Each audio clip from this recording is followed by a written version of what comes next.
Mas lalo pang lumalawak ang nagpapahayag ng suporta kay senatorial candidate Pastor Apollo C. Quiboloy kasama ang Duterte senatorial slate para sa nalalapit na halalan sa Mayo. Patunay dito ang suportang ipinakita ng mga taga May Kawayan, Bulacan para sa layuning ayusin natin ang Pilipinas. Si Sheena Torno magpabalita.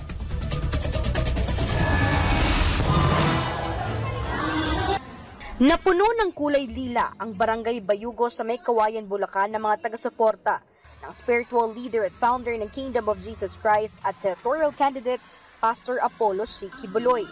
Ito'y bilang pakikiisa sa lingguhang Ayusin Natin ang Pilipinas nationwide campaign rally para sa Pastor Apollo C. Quiboloy for Senator Movement at maging sa Duterte senatorial slate. Isa lamang ang serye ng mga rally na ito na isinasagawa sa iba't ibang bahagi ng bansa para ipabatid ang mga plataporma at plano ng butihing pastor at mga senador sa ilalim ng PDP laban na mas kilala bilang Duterte senatorial slate. Ang taga Mindanao na si Misley Aguanta na ngayon ay sa May Kawayan, Bulacan na nakatira ay hindi pinalagpas ang pagpunta sa nasabing barangay para personal na marinig ang plano ni Pastor Quiboloy sa Senado.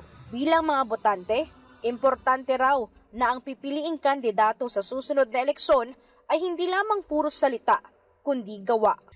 Ang kataya ko hinanap sa isang kandidato ay yung talagang kung ano yung sinasabi niya sa mga issues niya, dapat ginagawa niya. Hindi yung puro pangako, pero napapako lang. Isa ako sa mga nabuno sa mga pangako. Puro pera ng bayan. Kawawa tayo kasi yung pera natin, sila mismo ang umano. Sila lang umano sa pera natin na dapat sa atin yun eh. Gate niya, isasama nito si Pastor Apollo dahil wala pa man sa politika ay may nagawa ng maganda hindi para sa kanyang sarili, kundi para sa bansa. Patunay daw dyan ang libreng edukasyong binigay ng butihing pastor sa taga Davao City kung saan 80% sa Jose Maria College ay scholar nito. Si Nelia Olorosco ay voluntaryong pumunta rin sa nasabing aktibidad, hindi dahil para sa ayuda gaya ng AIX, TUPAD at AKAP. Gusto kasi niyang suportahan ng mga bagong mukha sa Senado gaya ni Pastor Apollo Quiboloy at maging ang Duterte senatorial slate. Gusto kong pagbabago po ng pamalakan. At saka po yung maiba naman di puro yun lang. Gusto ko po malaman yun. Gusto kong iboto sa tamang gusto ko mabago.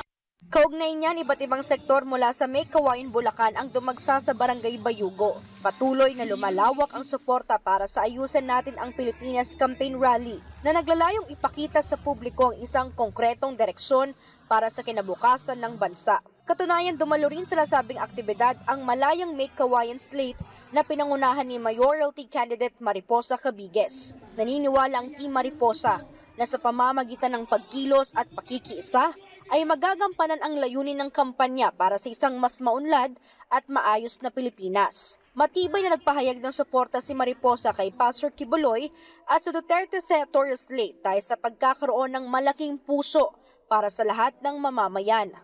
Ang dapat na maging leader ay yung may prinsipyo at dangal at may takot sa Panginoong Hesukristo. Malaki puso, sobrang laki puso. Kasi pag malaki puso mo, mauunawaan mo lahat. Actually, hanga ako sa kanila eh. Kahit na sobra lahat ng panggigipit, hindi sila inuuna pa rin nila taong bayan. At the same time, yung tumayo ka pa lang sa prinsipyo mo, hanga na ako sa'yo. Ang isinusulong na zero corruption ni Pastor Quiboloy ay isa rin sa platapormang isinusulong ni Mariposa sa May Kawayan, Bulacan. Pagod na raw kasi ang mga Pilipino sa mga politikong gasta ng pera ng taong bayan para sa pansariling interes. Pastor, maraming salamat po.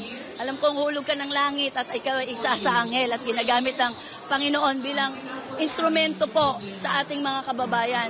Patuloy lang po, Pastor. Laban lang po sa tama. Malalagpasan niyo ho yan at lalabas po ang katotohanan.